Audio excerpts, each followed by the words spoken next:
Welcome to Kevin Coleman's Backyard. Today we're talking about how to grill your first ribeye. Now before we get started preheating our grill, we have to make sure it's set up the correct way. We want to make sure the bottom dampers, the one-touch system, is completely open. We need oxygen flow because that's going to create those awesome grill marks. Now let's get started. We need to take our cooking grate, we can hang that off the handle, and we're going to be using a chimney starter, and this is the best way to get your charcoal going. You want to fill it up about halfway. And that's going to be about 50 to 60 briquettes. This is ideal when doing any kind of direct grilling.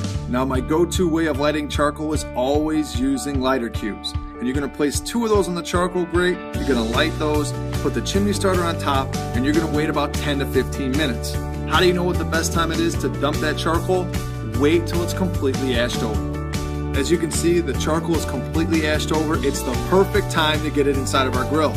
Just make sure you're using grill mitts. It's going to be hot, and this makes it much easier to place the charcoal exactly where you need it. The charcoal is inside the grill. Now we need to spread it evenly. And if I'm doing 4 steaks, I'm going to use about half the grill. I keep the other half as my safe zone. And this is just in case the food starts to cook a little too fast. I can always slide it over, finish it up under indirect heat, and keep it nice and moist. Then take your cooking grate and place that inside of your grill. We want to make sure we're getting those temperatures high to create that awesome sear and caramelization to our food. So make sure the damper in the lid is completely open. Here's the most important grill master tip I'm going to give you in this video. Preheat your grill for 10 to 15 minutes. Now one thing that I like to do is add a little bit of olive oil to the food that I'm cooking.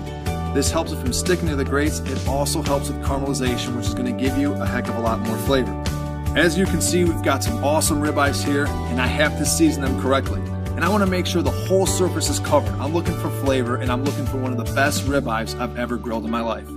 Make sure we got our gloves on, and also, you have to remember that the lids have a hook on the inside of them. It's the perfect thing to hang the grill off of our bowl.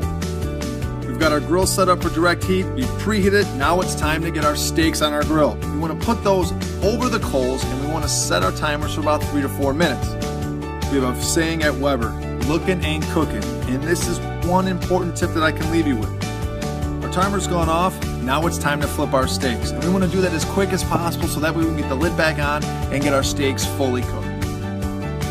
Hopefully your steaks look as good as these.